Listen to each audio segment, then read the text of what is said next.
Magandang araw po sa ating lahat. Eto na naman po tayo. Meron na magpapalitan na naman po tayo ng mga kuro-kuro. Tulad po sa nangyari nung Wednesday, ang impeachment trial. Nagkaroon yata ng medyo konting nagdebate ang dalawang abogado. May mga konting na high blood siguro dyan. Pero sana, pare-paras naman kayong professional dyan. Pare-paras kayong lawyer. Huwag naman na kung saan nating pairalin yung matagal na sa pwesto at bago pa lang yung isa. Si Attorney Ferrer na defense naman 15 years na. Matagal na rin po yan. Pero kay Attorney Prosecutor, Kapunan, huwag po sana nating pairalin ng init ng ulo. Dahil para naman po wala po tayong napapahiya. Dahil po milyon na Pilipino ang nanonood po sa inyo. Alam nyo naman po ang social media. May napo na lang ng konti. Ipopost na sa social media. Kaya naman po doon sa isa. Kaya dyan po ang nasa gitna po tayo ng trial. Live. Tama na po yung para lang po kayo nagpapalitan ng mga kuro-kuro.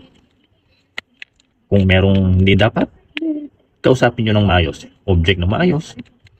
Sagutin lang naman ng maayos. Pero natutuwa po ako at maganda pong kinalabasan ng trial. Talagang ipinakita niyang prosecutor in defense na naging professional sila. Talagang pinakita nila talagang sila'y abogado at magagaling sa batas. Lalo na pong ating mga judges, senator judges, ang presiding officer. At least, andyan siya na nagpapaliwanag. Talaga namang masasabi mong abogado talaga. At pwede siyang maging judge. Pero maganda ang nangyari. At doon naman sa witness, maaaring paminsan-minsan siya kinakabahan nung kinukurs na siya. Kahit pa paano yung nasasagot naman niya ng medyo maayos naman yung iba. Kahit lumilihis. Ito naman ang medyo nabalitaan natin. Ang tungkol sa flood control scam. Mukhang may mga sinabi si dating Secretary Bunuan, DPWH Bunuan, na may mga budget pa lang na ibigay sa mga senador at sa mga mambabatas. Sabi na lang natin mga mambabatas, maring senador at kongreso, may mga budget pa lang binigay para sa kanila o na ibigay. Yan yata yung tinatawag noon na pork barrel. Mukhang binago nila yung pangalan, medyo uminit yung mata ng ibang tao, pandinig. Ginawa nilang CDF or PDAP. Yan, daming pangalan ng mga magiging budget nila. Naging amendment pa nga yan. Ngayon naman, na lumabas ang balita na meron palang leadership fund. What? Na dati yan ang sumikat dati noon na pork barrel. Nag-iba-iba ang pangalan. Wag. Milyon na naman po yan. Marami rin po yan. Mga mambabatas. Tingnan niyo po yan. Marami po talagang lumalabas dyan sa flood control scam na yan. Sa bagay, ang leadership fund naman po hindi naman po yung project. Pondo po ng mga mambabatas. Mukhang ibalita na hindi daw yata alam ito ng ating Pangulo. Pero sipin po natin na siya naman po ang nagpirma ng budget na ito. Budget ng 2024 po yata ito. Hindi ko lang alam kung napalitan na naman niyang pangalan ng leadership fund ng 2025 o ngayon. Pero meron daw sinasabi si Secretary Bunuan na merong leadership fund ang bawat mambabatas.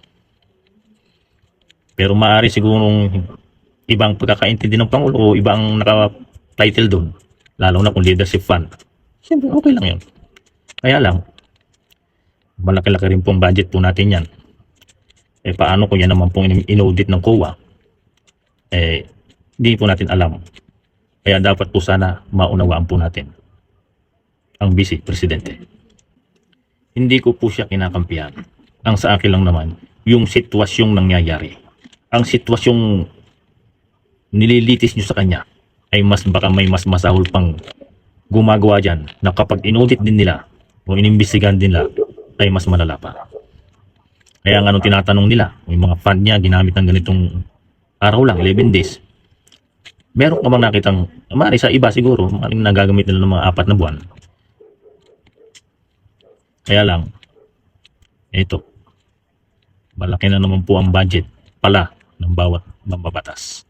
Pero hindi bale, basta importante po sana ang flood control scam ay maimbestigahan nyo ng maayos. Huwag naman po yung mga senador at mga mambabatas ang imbestigahin po natin. Leadership fund, tabi lang po muna natin yan. Unahin po muna natin ang flood control at kung saan dinala ang mga mali-malita na yan. At yung mga mali-malita na yan, baka pwedeng maibalik kahit kalahati lang po at maitulong sa budget sa mga taong mamamayan. At maipagawa ulit ng flood control na sana naman po wala ng ghost. At nang bumahaman siguro hindi man lang mababasa ang medyas sa sapatos. Mawawala ka agad ang tubig. Kaya gawin nyo lahat ng paraan. Huwag na po muna natin kuhanin ang mga mababatas. Ang flood control kung saan ang dadala ang pera, kung saan napunta ang mga pera. Napakarami nga ng mga sinabi ng mga kontraktor na maraming sabit na congressman. Ilang congressman ang binanggit. Pero ba ngayon, puro senador ang tinatamaan. Ngayon na naman sa leadership fund, may mga binanggit na namang senador. O iimbestigahan na naman kaagad ng ombudsman. Kababanggit pa lang na may ng pangalan ng mga senador. O iimbestigahan na kaagad ng ombudsman. Ano yan? Flander na naman? Pero nung banggitin ng mga congressman, wala agad na imbestigahan kaagad hanggang ngayon. Ilang buwan na. Ito po ay kuro-kuro lamang. Sana naman po, bato-bato sa langit, ang tamaan huwag magagalit. Paalala lang pong muli. Wala naman po akong kinakampihan. Ang sa akin lang naman po, yung sitwasyon lang po ang aking kinakampihan. At yung mga sitwasyong nangyayari ngayon. Dahil baka po may makunting maisip sila at makatulong ng konti. Tumatagal po ng tumatagal ang trial. At napakarami pa pong nakalinyang witness ang ihaharap ng prosecutor. Gaano po katagal yan? Dumadami na ang perang nawawala. Nagagastos, sabihin na natin. May mga leadership fund pa pala. Ang dami palang pera ng Pilipinas. Pero napakadami pa rin ang naghihirap. Samantalang napakadaming politika ang yumayaman. Sabihin na natin, mayroong ang namiloso po Di magpolitika ka rin. Kung lahat namang mahihirap yung maging politika, wala nang mangyayari. Kayo po, binoto nila. Umaasa po silang matutulungan niyo po sila dahil may mga pangako kumisan ibang mga politiko na kapag sila ay nanalo, may mga pangako sila. Hindi man po matupad yon. Makagawa naman po kayo ng ibang tulong para sa kanila. Maganda na po yun. Masaya na po sila. Yung tulong po na masasabi natin pangmatagalan. Ang tulong na pangmabilisan ay yan po sa mga nangyayaring sakuna. Madali ang tulong kaagad. Pero yung pagkatapos ng mga sakuna, ang kailangan po dyan ay pangmatagalang tulong para sa mahihirap po. Isipin po natin laging mahihirap. Wala pa pong tag-ulang walang binaha na lugar. Lahat po may baha. At may mga landslide pa. May mga namatay na. Condolence po para sa inyo.